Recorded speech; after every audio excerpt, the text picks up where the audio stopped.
Oh, it's too much.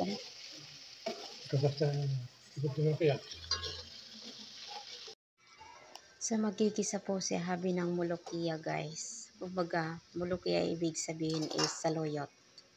So, yan po yung gawin niya today. So, ayan na po, guys. Sinimulan na po ng aking hubby na magkisa ng kanyang mulukiya, means saluyot. So, ganyan po siya magluto, guys. Lahat ng pagkain is dadaan sa mantika kahit papaano. Is dun kasi siya nasasarapan, guys. So, one of his favorite kasi, guys, is saluyot.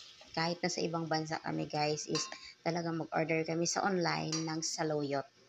Kasi masarap, nakakakain siya ng marami kapag saluyot po, guys. Ayan, nagkamay-kamay, nagkaway-kaway pa siya.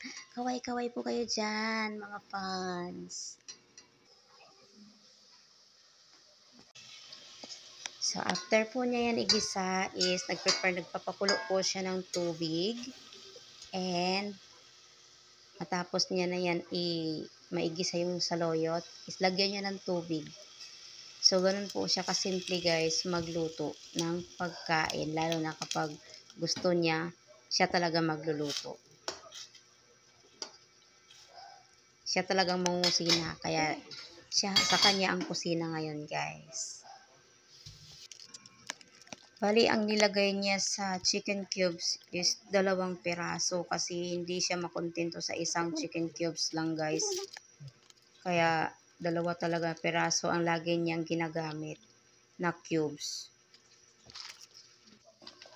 So, yan, guys, nilagyan niya na ni Habi ng asin habang kumukulo yung tubig na may saluyot. Ang sarap ng soup ng saluyot talaga, guys, oh. Tiyak marami talagang makain ni Mr. nito na kanin. So, hayaan muna natin siya maluto, guys. Palambutin muna natin yung dahon ng saluyot. Takpan muna natin. So, yan po, guys. Ready na po yung ating table for today's. So, ayan. Sarap na sarap si Mr. sa kanya niluto. Masarap nga po daw. So, yun lang po, guys. Thank you so much for watching po, guys. Hope you like and subscribe to my YouTube channel and see for the next videos upload. Bye-bye and good day.